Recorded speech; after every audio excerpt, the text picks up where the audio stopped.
You kind of want to just treat it as just another road trip as much as you can, but it was funny coming in, landing at BWI, coming up 295 into the city, a drive that I made 1,000 times probably, for a lot of different reasons. And yeah, it's so familiar, but yeah, you got to remember that you're here as a visitor now.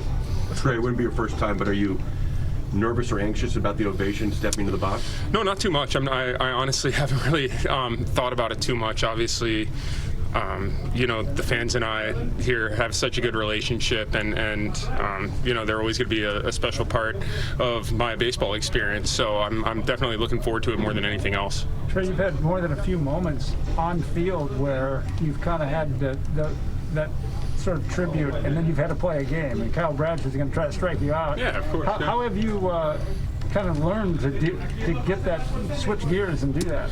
Yeah, I mean, I've had it a lot, just of course with everything I went through and the welcomes back at a couple of the away parks, and then obviously here, after I came back from everything that happened in 2020. So it's something I'm used to, and definitely get a soak in the moment and appreciate it. But yeah, right when it's over, it's just another ball game that you got to play. What I learned from Trey during that time was just, I remember going to we had lunch. I hadn't seen him since, and we had lunch here. He drove in.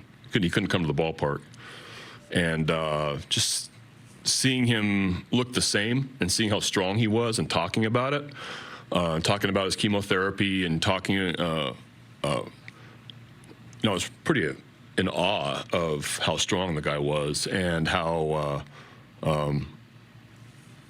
His attitude was unbelievable. So I don't know if I'm answering the question. I'm answering the question. But I just learned so much from him, honestly, during that time of somebody that's gone through this insane adversity, a young guy getting this cancer that's so rare for somebody his age, and to deal with it the way he did was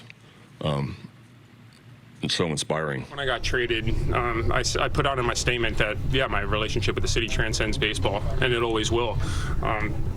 Besides Sarah, who was with me when I got diagnosed, the only people that I really got to tell in person that I was diagnosed with cancer were my teammates. A lot of the guys over there. Obviously we called everybody else. My parents rushed down and everything, but the only people I told in person, Sarah was there with me when I got the news, and then, Hyder and Elias were with me when I was waiting to see what the diagnosis was and everything like that. So those are powerful moments and things that are way bigger than baseball and always will be.